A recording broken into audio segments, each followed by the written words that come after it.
2:00 ng madaling araw, nang makita ng isang patrol car ang batang nakatayo sa gitna ng highway. Malakas ang ulan. Halos wala nang makita sa daan. Biglang huminto ang sasakyan. 2 pulis ang bumaba at nilapitan ng bata. Ngunit hindi ito gumagalaw. Nakatayo lamang siya, nakaharap sa kadiliman.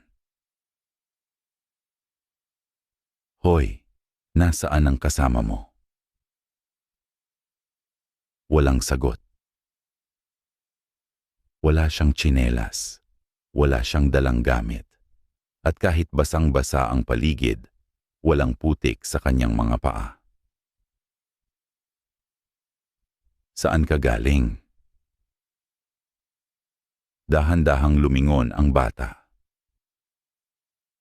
Maputla ang kanyang balat, at ang mga mata niya ay parang hindi kailanman natulog.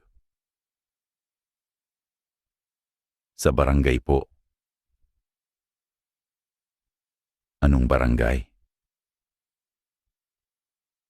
Ngumiti siya. "Yung wala sa mapa." Kinabukasan, nawawala na ang batang iyon. Kasama niya nawala rin si Police Officer Ramos. Ngunit mas kakaiba pa roon, parang walang nakakaalala na umiral si Ramos. Wala ang pangalan niya sa mga record. Wala ring kasamahang makakakilala sa kanya, para bang may nagbura sa kanyang buong pagkatao. Isang tao lamang ang hindi naniniwala rito, ang mamamahayag na si Marco Reyes. 3 araw siyang nag-imbestiga hanggang makatanggap siya ng tawag mula sa asawa ni Ramos. Nanginginig ang boses nito. "Hindi ko na maalala ang mukha ng asawa ko." Nanlamig si Marco. At bago ibaba ng babae ang telepono, may sinabi ito. "May nakita akong mapa sa ilalim ng unan niya." Kinabukasan, dumiretso si Marco sa bahay. Doon niya nakita ang lumang mapa. May pulang bilog ito sa isang lugar na walang pangalan. At sa likod nito ay may nakasulat. "Huwag kang lumingon kapag tumunog ang kampana." Habang tinitingnan niya ang mapa, may kakaiba siyang napansin.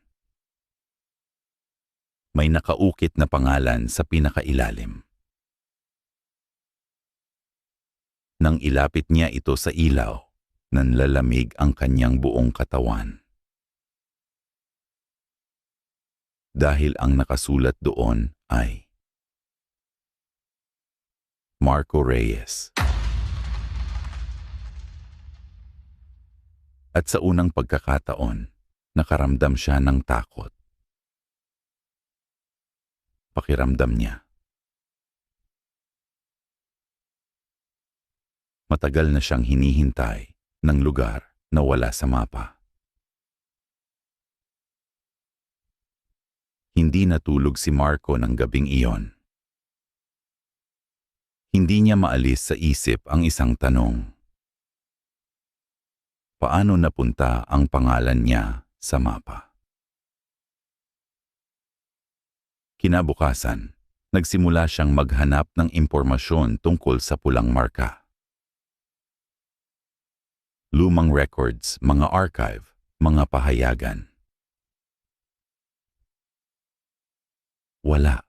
Parang walang lugar na ganoon. Ngunit sa isang artikulo noong 1974, may nakita siyang kakaiba. Tatlong mangingisda ang nawawala at ang huling naiwan sa kanila, isang lumang mapa. May isa pang kaso. Isang buong pamilya ang naglaho. May naiwan ding mapa. Pare-pareho ang pattern. Laging may mapa. Laging may nawawala. At walang nakakabalik. Pagkatapos ng 2 araw na pagsasaliksik, nakita niya ang pangalang Father Gabriel Santos. 70 taong gulang, retiradong pari, at siya ang huling taong nagsulat tungkol sa lugar. Nakatira ang matanda sa isang lumang kumbento sa gilid ng bundok. Ngunit nang makita nito ang mapa, agad itong namutla. Hindi mo dapat hawak yan. Alam niyo ba kung saan ito galing? Matagal na tumahimik ang pari. Hindi. Pero alam ko kung saan ito papunta. Nanikip ang dibdib ni Marco. Saan? May lugar. Isang lugar na hindi mo mahahanap hanggat hindi ka nito hinahanap. Barangay San Esteban. Biglang nagbago ang mukha ng pari. At doon unang nakita ni Marco ang tunay na takot. May mga taong pumunta roon. At wala ni isa ang bumalik. May inilabas ang pari na isang lumang litrato. Isang grupo ng mga tao ang nakatayo sa harap ng simbahan. At sa likod nila ay isang karatula. Barangay San Esteban. Ngunit hindi ang simbahan ang nakakuha ng pansin ni Marco, kundi ang mga tao.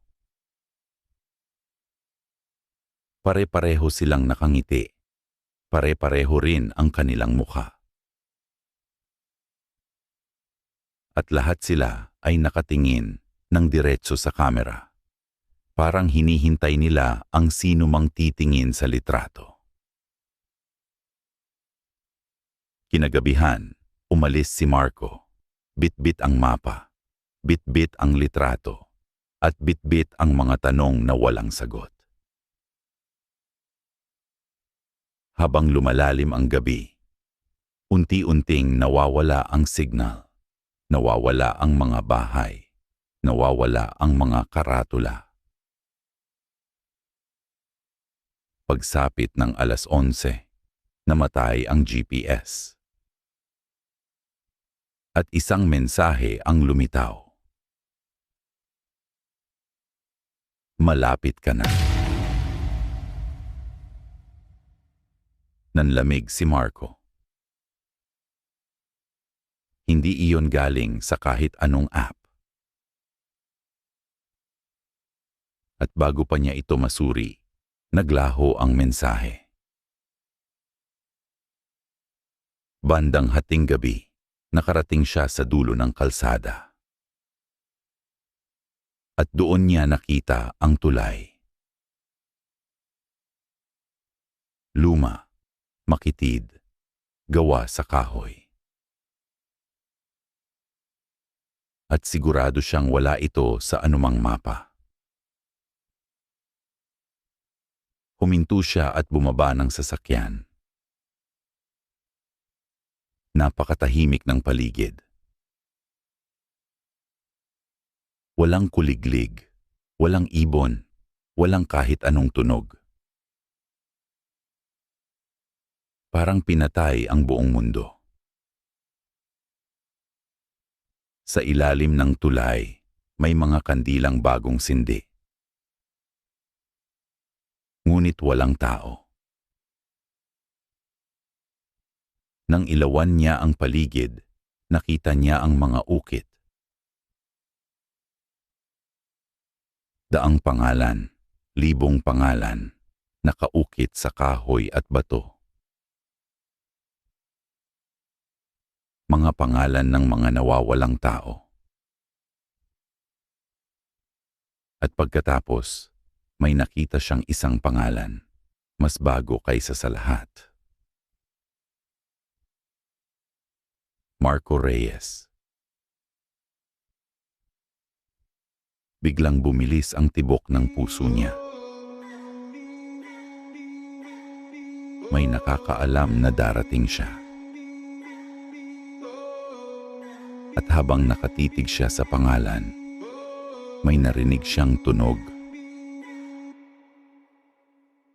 Mula sa kabilang dulo ng tulay. May nakatayo roon. Isang anino. At nang ilawan niya ito, wala itong mukha. Tahimik itong umatras sa dilim, parang inaanyayahan siyang sumunod. Sa unang pagkakataon, naisip ni Marco na umatras na lamang. Ngunit nang lumingon siya, wala na ang kalsadang dinaanan niya. Sa halip, makapal na kagubatan ang nakapaligid sa kanya. At sa gitna ng katahimikan, isang kampana ang tumunog. Isa. Dalawa. Tatlo. Pagkatapos, unti-unting lumitaw ang isang karatula sa kabilang dulo ng tulay. Barangay San Esteban. At sa ibaba nito, may bagong nakaukit na salita. Maligayang pagbalik. Hindi gumalaw si Marco. Nakatitig lamang siya sa karatula. Barangay San Esteban. At sa ilalim nito, maligayang pagbalik. Pagbalik. Hindi naman siya nakapunta rito dati.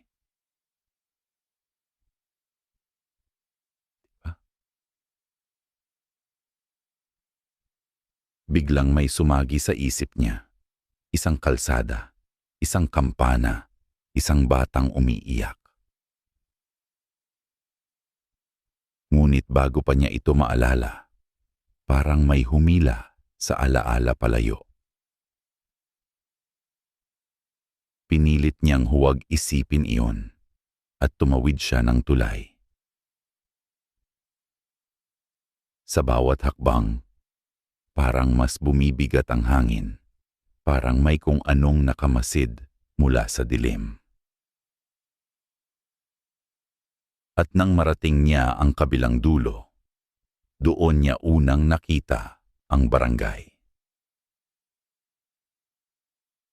Maliit, luma, tahimik. Sobrang tahimik. Walang aso, walang ibon, walang kuliglig. Parang patay ang buong lugar. Ngunit may mga tao. Nakatayo sila sa mga bintana, sa mga pintuan, sa mga balkonahe. At lahat sila nakatingin kay Marco. Habang naglalakad siya, sumasabay ang mga mata nila. Parang iisang tao lamang silang lahat. Napahinto siya sa isang tindahan.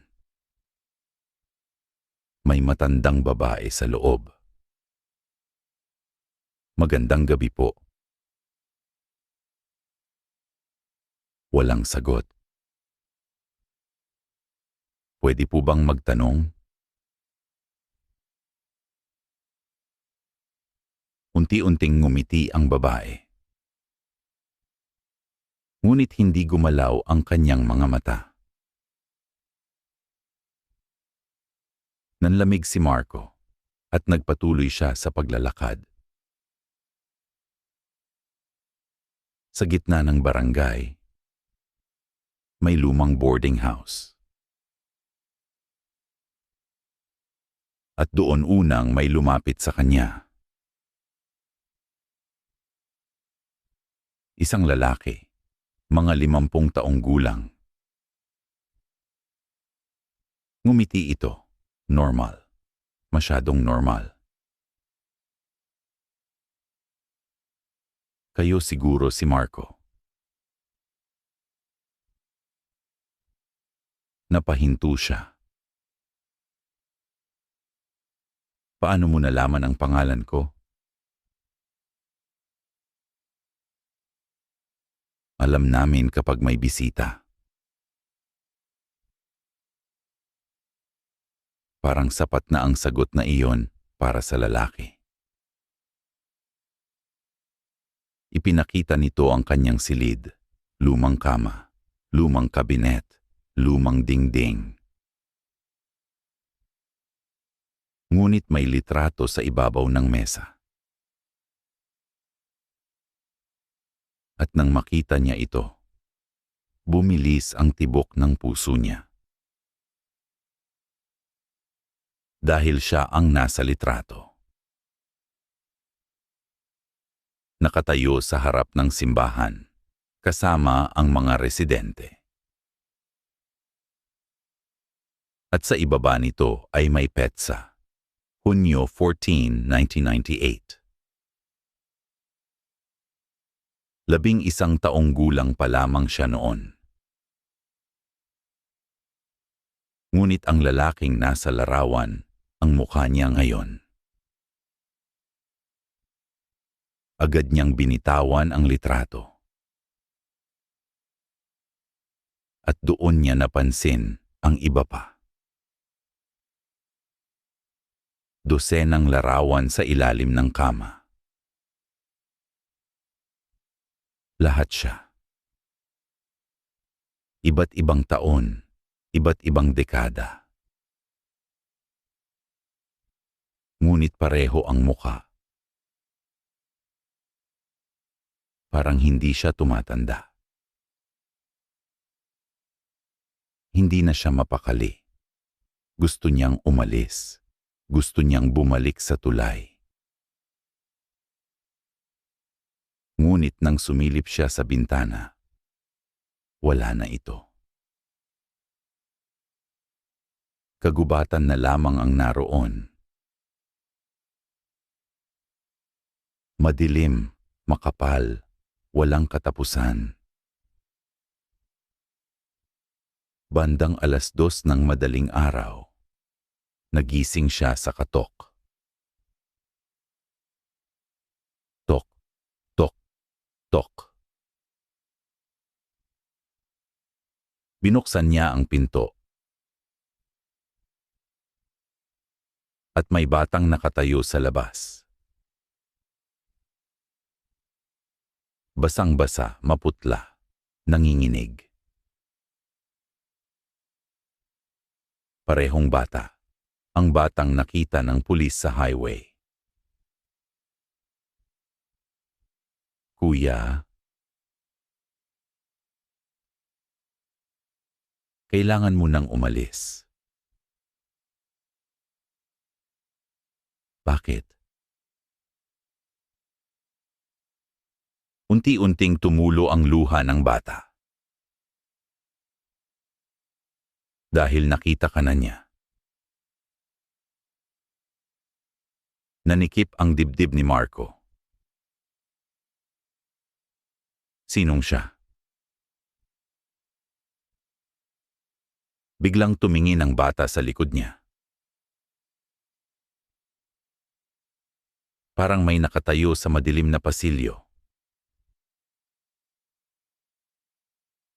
At mula sa takot, naging puro sindak ang kanyang mukha. Tumakbo ito palayo, naglaho sa dilim.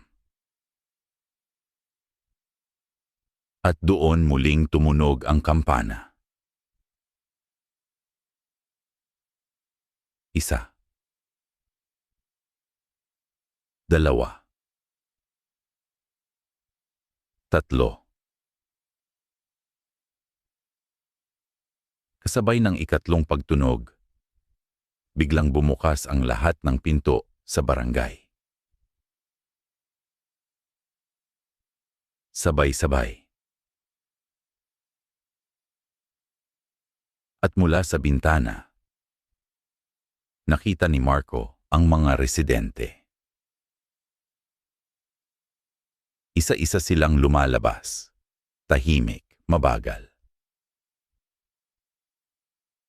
Parang sumusunod sa isang utos. Pagkatapos, lumuhod silang lahat. Matatanda, mga bata, lahat. Nakaharap sa simbahan.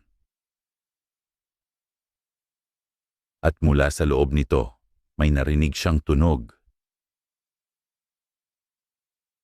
Hindi yabag, hindi paglalakad. Kundi parang mabigat na bagay na hinihila sa lupa. Papalapit. At habang papalapit ang tunog, isa-isang pumuputok ang mga bombilya sa kalye. Isa. Isa pa. Isa pa. Parang may paparating mula sa loob ng simbahan. At sa unang pagkakataon, nakaramdam si Marco ng takot na hindi niya maipaliwanag. Hindi simpleng takot,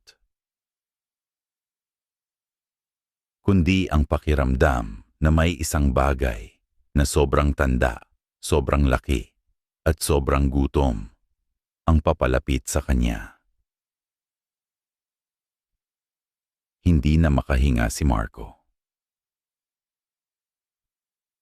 Mula sa bintana ng boarding house, nakita niyang nakaluhod ang buong barangay. Tahimik, hindi gumagalaw, parang naghihintay ng isang bagay. At mula sa loob ng simbahan, patuloy ang tunog. Palapit ng palapit. Biglang sumagi sa isip niya ang sinabi ng bata. Nakita ka na niya. At sa unang pagkakataon, naisip ni Marco na baka huli na ang lahat. Ngunit bago pa niya makita kung ano ang lumalabas sa simbahan, may narinig siyang kaluskos sa likod niya.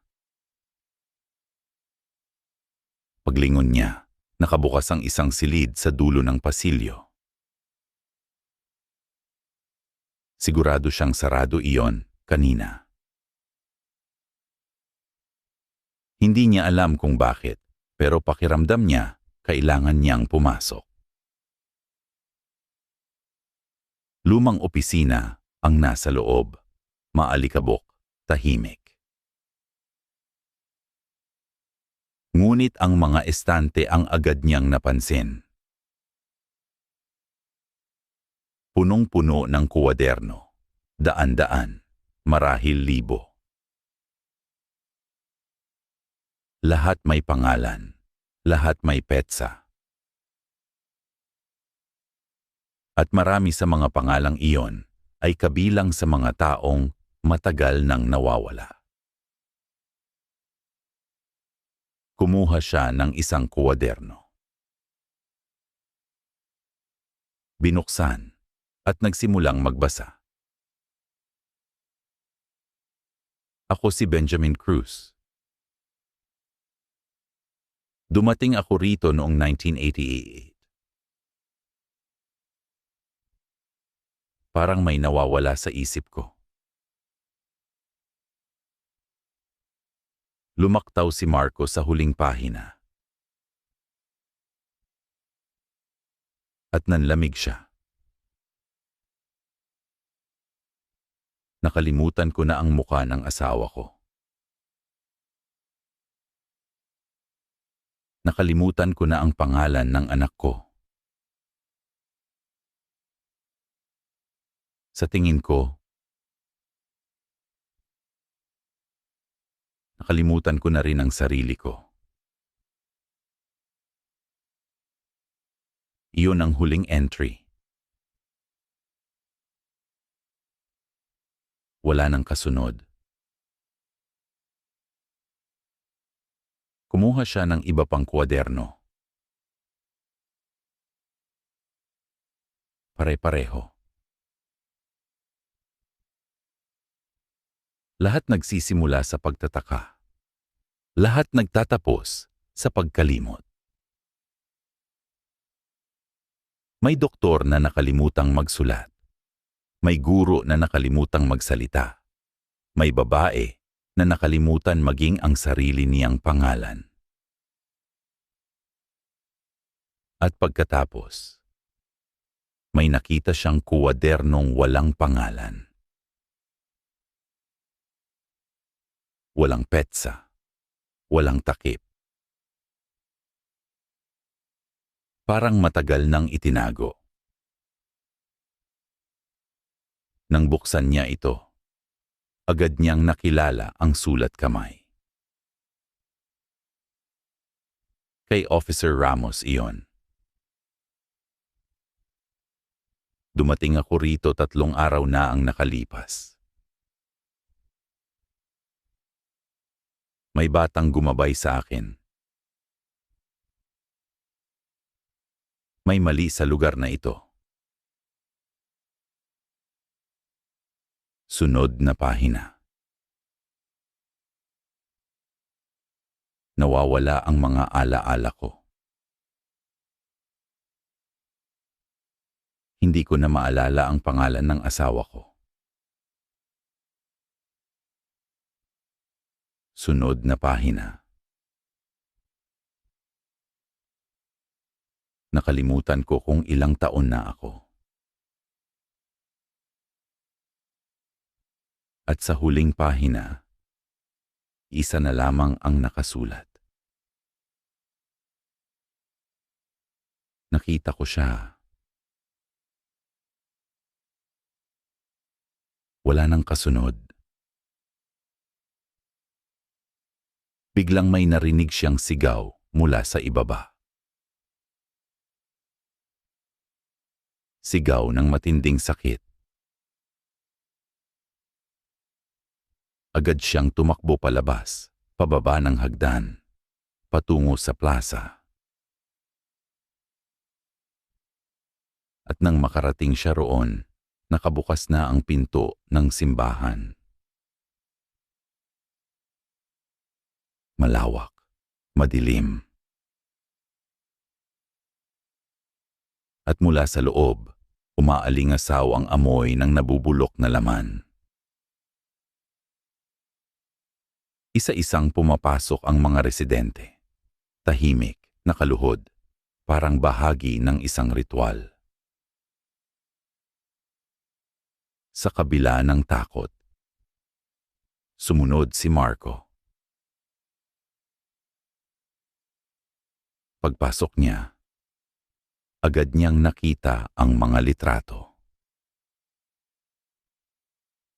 Daan-daan, libo-libo.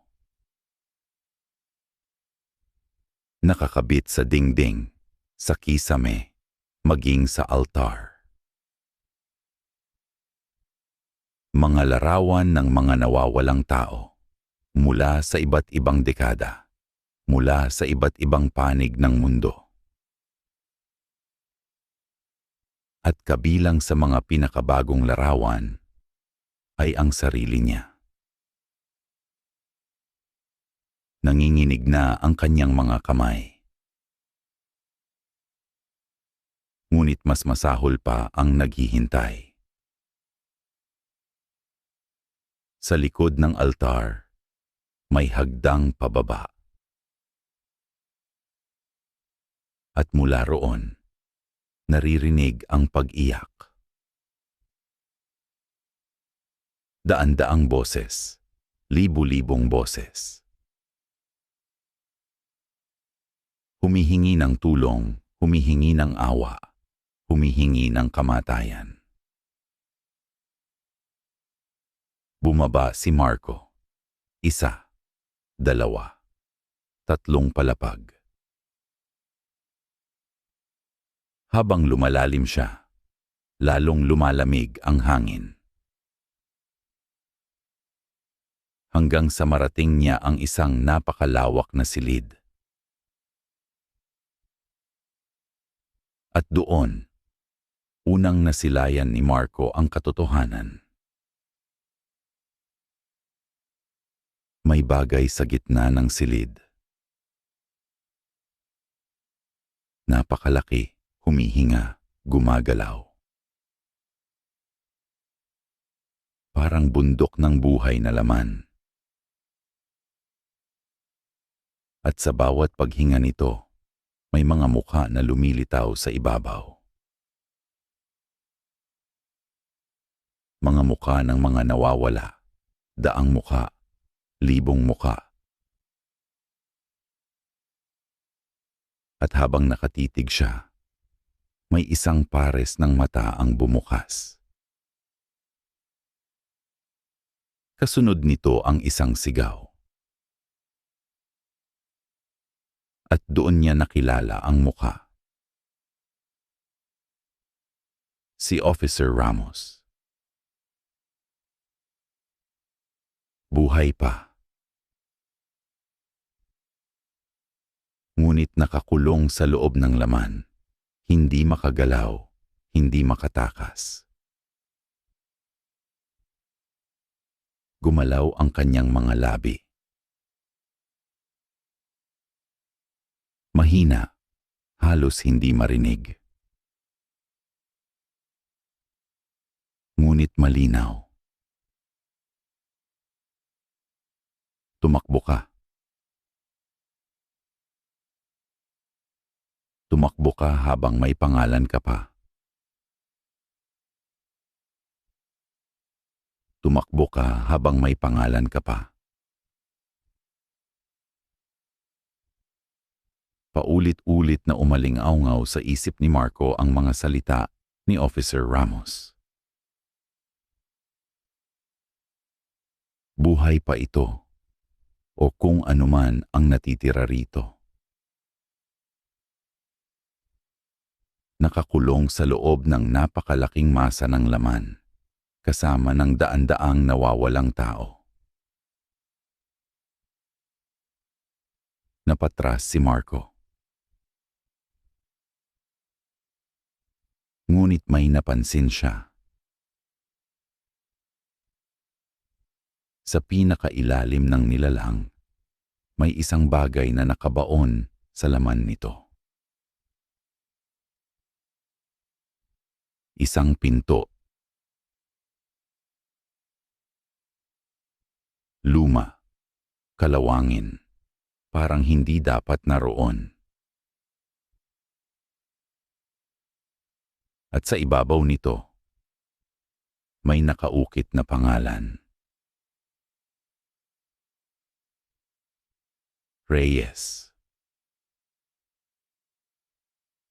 Nanigas si Marco.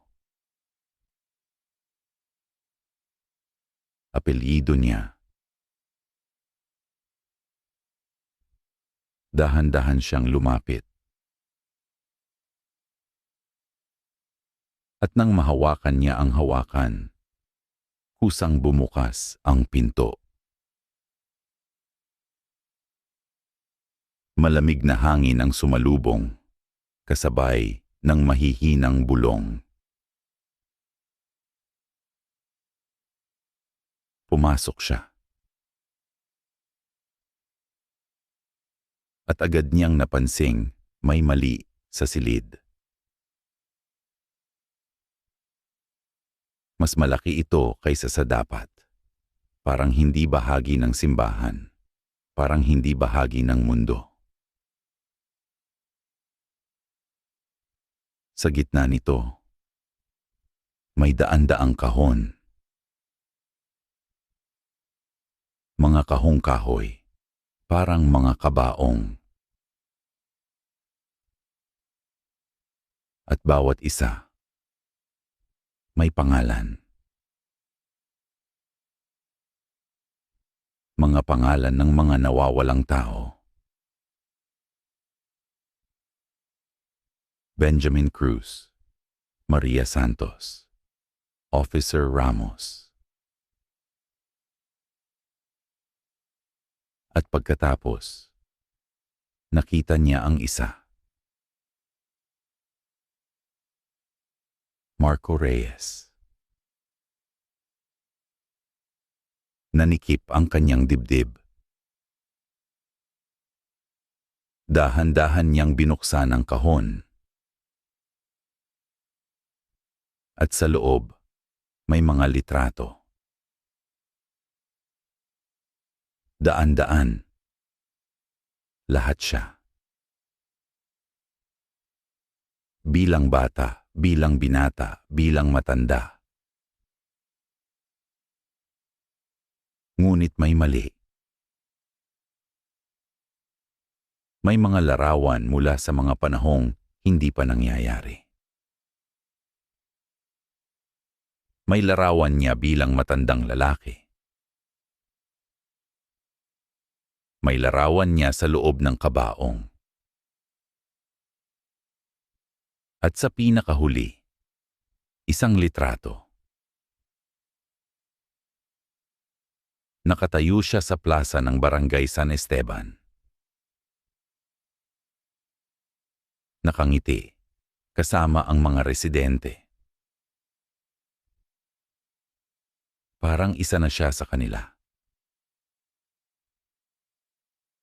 Sa likod ng litrato, may nakasulat. Huling pagbabalik. Biglang sumakit ang kanyang ulo. At may mga alaalang bumalik. Mga alaalang hindi niya alam na pag-aari niya. Isang babae, umiiyak. May hawak na sanggol. Tumatakbo sa kagubatan, habang may kampanang tumutunog sa likod. Pagkatapos, isang mukha. Mukha ng kanyang ina, mas bata kaysa sa kanyang naaalala. At may sinasabi ito. Kapag lumaki ka, huwag kang babalik. Napaatras si Marco. Hindi ito posible. Buong buhay niyang pinaniwalaang hindi pa nakararating dito ang kanyang pamilya. Ngunit malinaw ang alaala. At pagkatapos, may narinig siyang boses. Napakalapit, parang nasa likod niya lamang. Hindi niya sinabi ang buong katotohanan. Mabilis siyang lumingon. At doon niya nakita ang bata. Ang batang natagpuan sa highway. Ngunit may mali.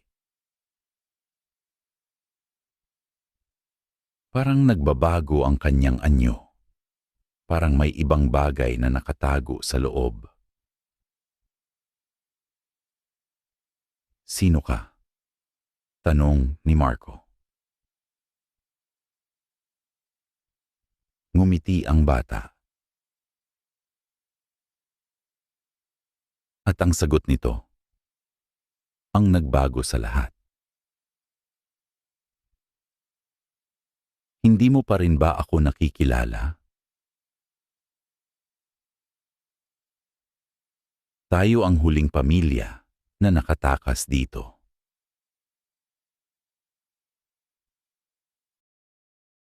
Tayo ang huling pamilya na nakatakas dito. Hindi agad nakaimik si Marco. Sa unang pagkakataon mula nang makarating siya sa San Esteban, mas natakot siya sa sagot kaysa sa mga halimaw. Ano ang ibig mong sabihin? Ngumiti ang bata, ngunit wala nang inosente sa ngiting iyon. Parang napakatanda ng mga mata nito. Parang mas matanda pa sa mismong barangay. Ang pangalan ko ay Elias. Pinsan mo ako. Napaatras si Marco. Imposible. Wala siyang pinsang Elias. O Dan, kala niya wala. Biglang kumirot ang kanyang ulo. May mga mukha, may mga pangalan, may mga ala-alang pilit bumabalik. Ngunit sa tuwing halos maalala niya, parang may humihila sa mga ito palayo. Nagsisimula na. Bulong ni Elias. Ano ang nagsisimula? Ang pagkain. Tahimik silang dalawa. Sa likod nila, patuloy na humihinga ang napakalaking nilalang. Parang nakikinig, parang naghihintay. Dati, sabi ni Elias, marami tayong nakatakas. Pero wala ni isa ang tunay na nakalayo. Lumapit siya sa isang lumang cabinet. At may inilabas na makapal na libro. Halos magkawatak-watak na ito sa katandaan. Binuksan niya. At agad napansin ni Marco ang mga larawan. Mga pamilya, mga pangalan, mga tala mula sa iba't ibang panahon. At sa bawat pahina, may pulang marka. Parang talaan ng mga pag-aari. Pagkatapos, nakita niya ang larawan ng kanyang ina. Mas bata, May hawak na sanggol. Siya iyon, si Marco. At sa ilalim ng larawan, may nakasulat. Pamilya Reyes Tumacas, 1989. Nanlamig siya. Tumakas saan? Hindi sumagot agad si Elias. Sa halip, itinuro nito ang ibabang bahagi ng pahina. At doon nakasulat ang mga salitang lalong nakapagpatigil kay Marco. Hindi pa nababawi. Binabawi?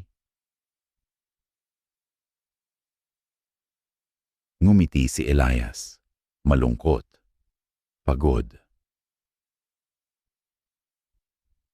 Akala mo ba tao ang kinukuha ng barangay? Umiling siya. Hindi. Mga dugo. Napalunok si Marco. Kapag may nakapasok rito,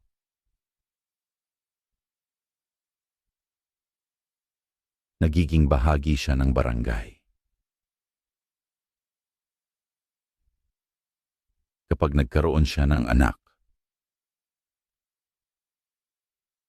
bahagi pa rin ng barangay ang anak. Kahit makaalis. Biglang nagkaroon ng saysay ang lahat.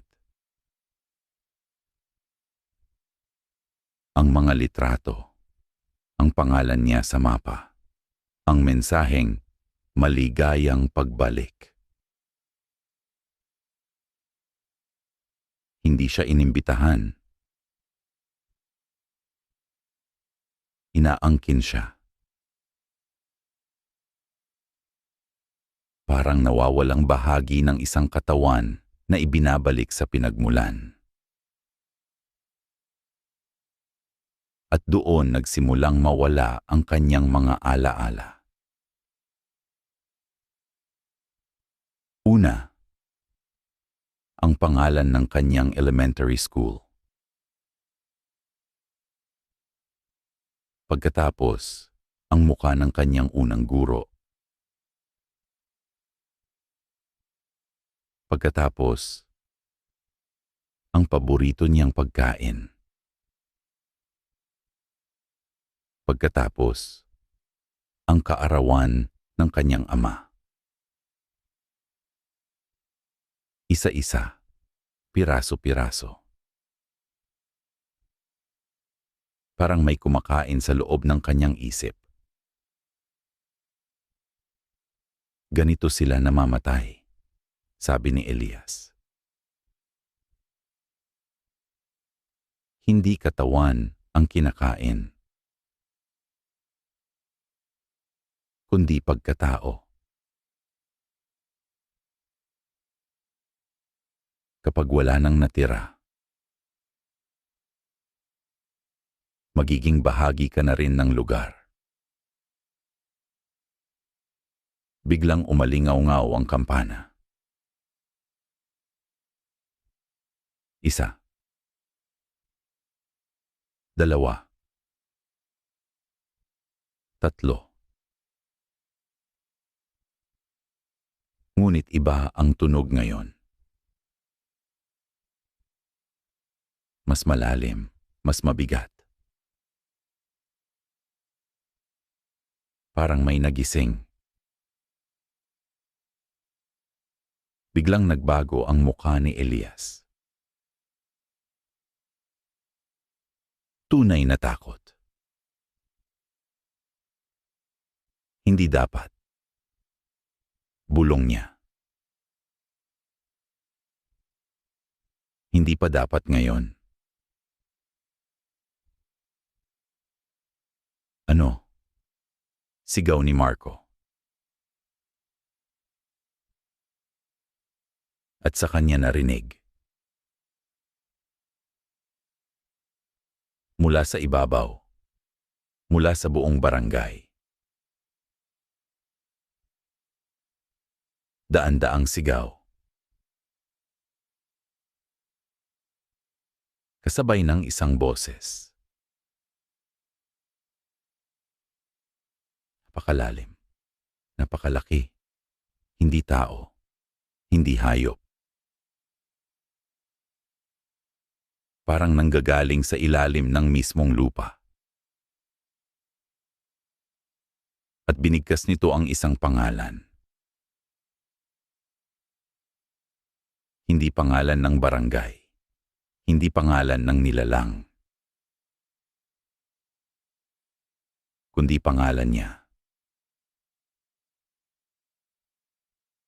Marco.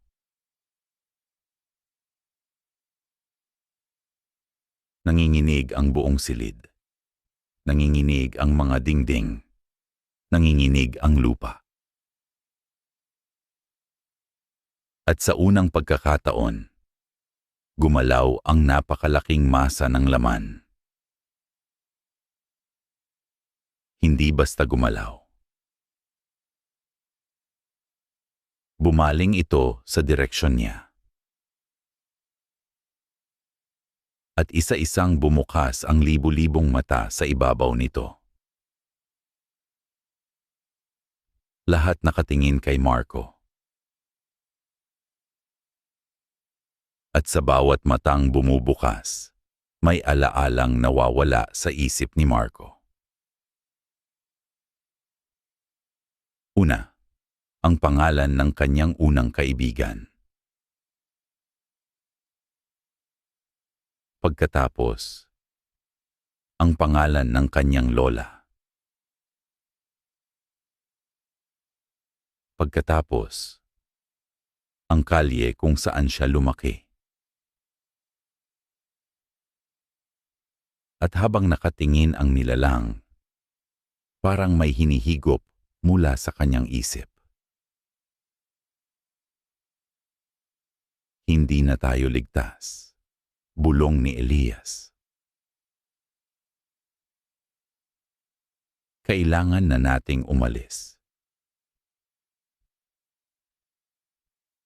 Mabilis silang tumakbo, pataas ng hagdan, palabas ng simbahan.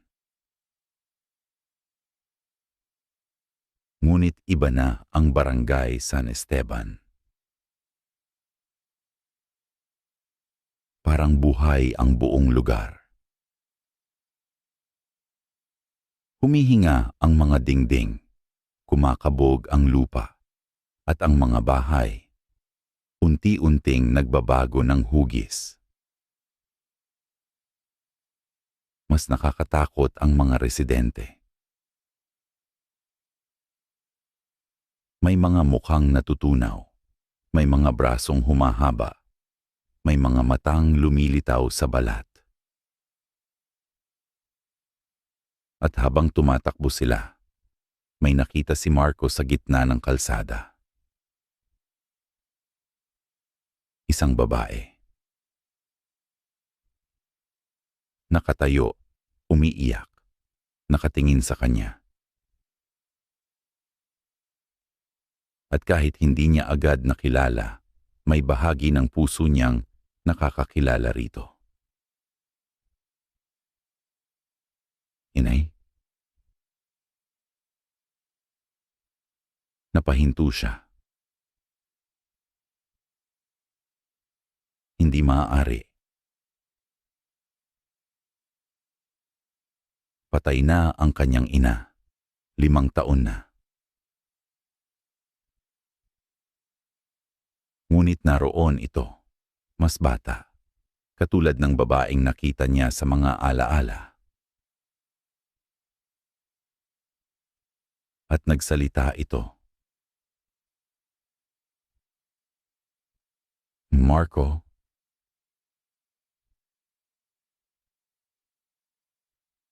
Huwag kang makinig sa kanila.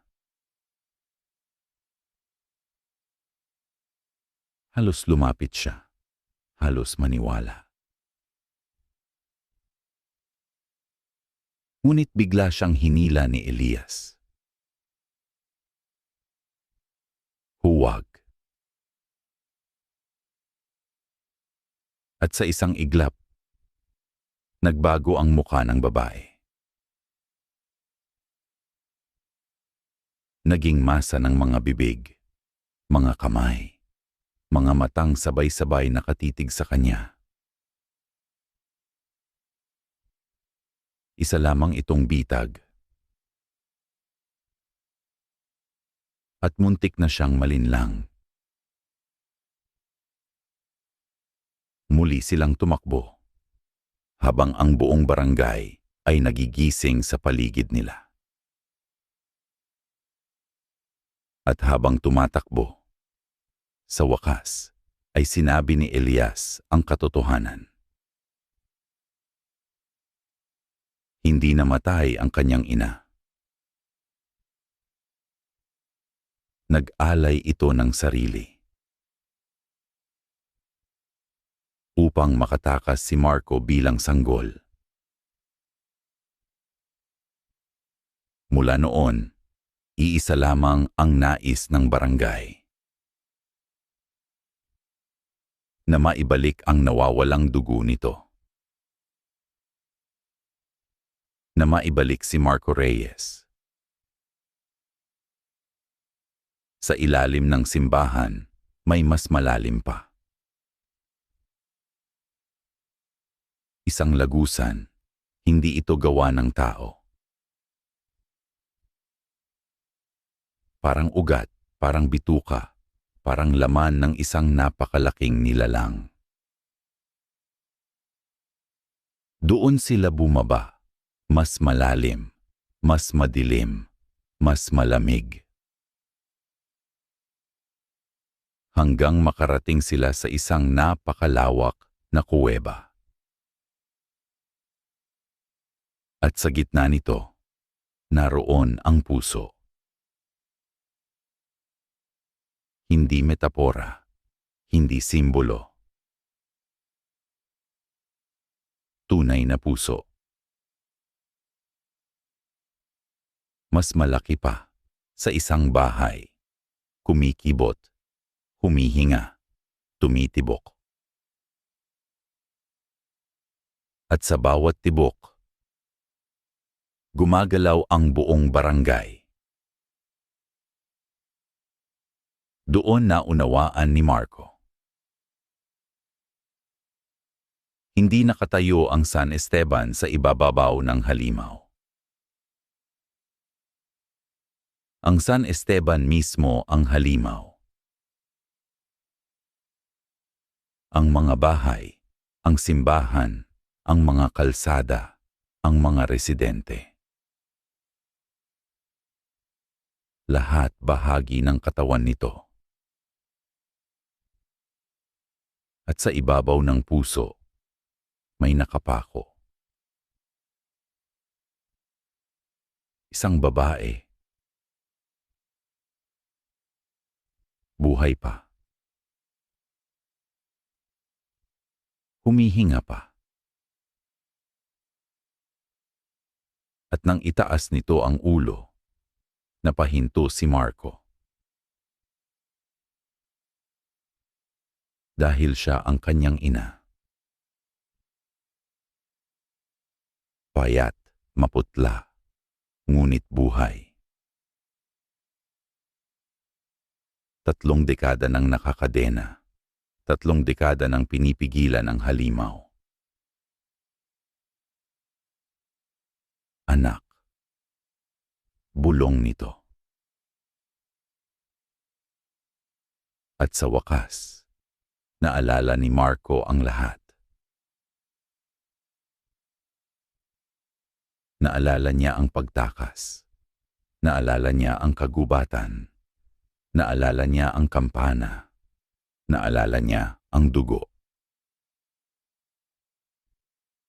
At naalala niya kung bakit siya gusto ng barangay.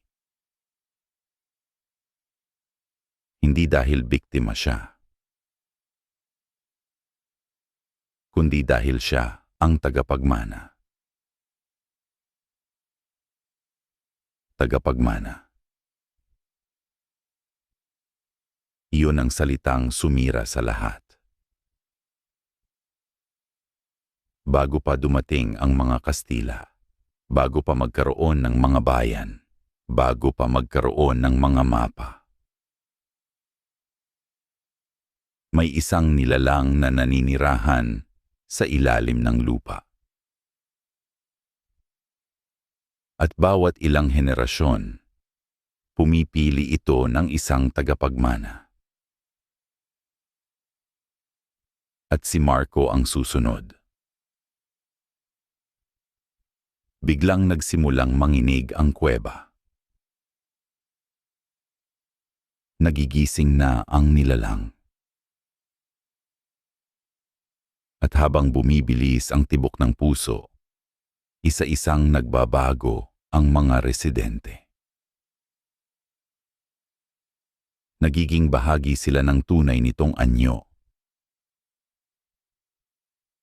Milyon-milyong alaala, milyon-milyong mukha, milyon-milyong buhay.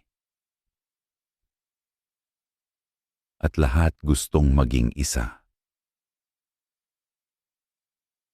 Sumama ka na sa amin, bulong ng mga boses. Hindi ka na mag-iisa. Hindi ka na makakalimutan. At sa unang pagkakataon, naramdaman ni Marco ang tukso. Dahil totoo. Wala siyang asawa, wala siyang anak, wala siyang naghihintay. At ang barangay ay nangangako ng isang bagay. Habambuhay na pag-alala. Ngunit nagsalita ang kanyang ina. Marco. Hindi sila nag-aalala.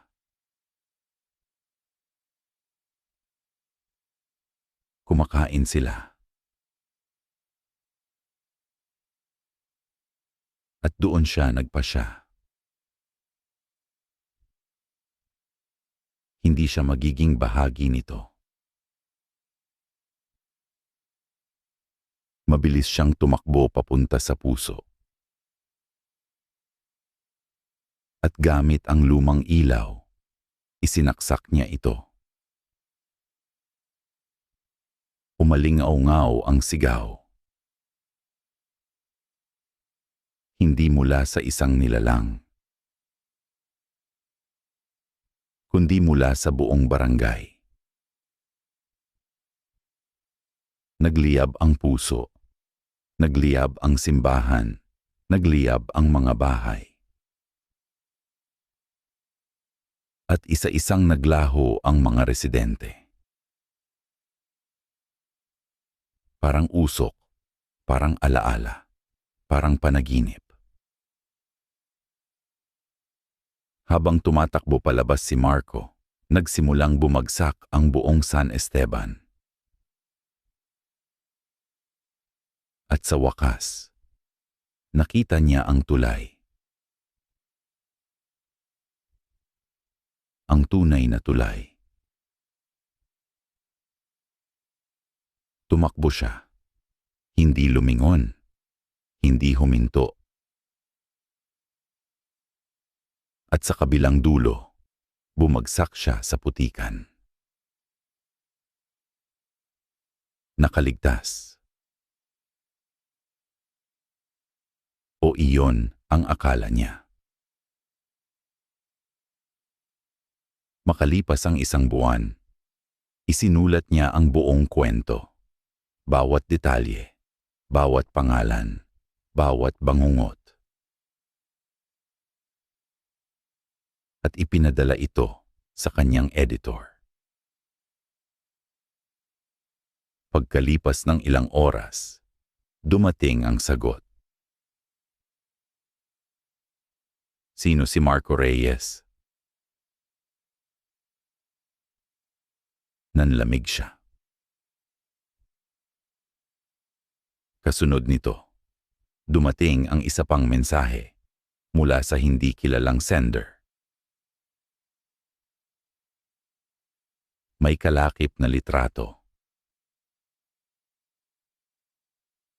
At nang buksan niya ito, nawala ang kulay sa kanyang mukha. Dahil larawan iyon ng Barangay San Esteban. Buo, hindi nasunog, hindi nawasak. At sa gitna ng mga residente, nakatayo siya. Nakangiti. Kasama nila. Sa likod ng litrato, may sulat kamay. 3 salita lamang. Maligayang pagbalik. Biglang sumakit ang ulo niya. At may isang bagay na napagtanto niya. Hindi na niya maalala ang mukha ng kanyang ina. Pagkatapos, hindi na niya maalala ang mukha ni Elias. Pagkatapos, hindi na niya maalala kung bakit siya natatakot. At sa huling pagkakataon, tumingin siya sa salamin. Wala siyang refleksyon. Sa halip, nakita niya ang karatula. Barangay San Esteban. At sa ilalim nito, may bagong pangalan. Marco Reyes, Residente.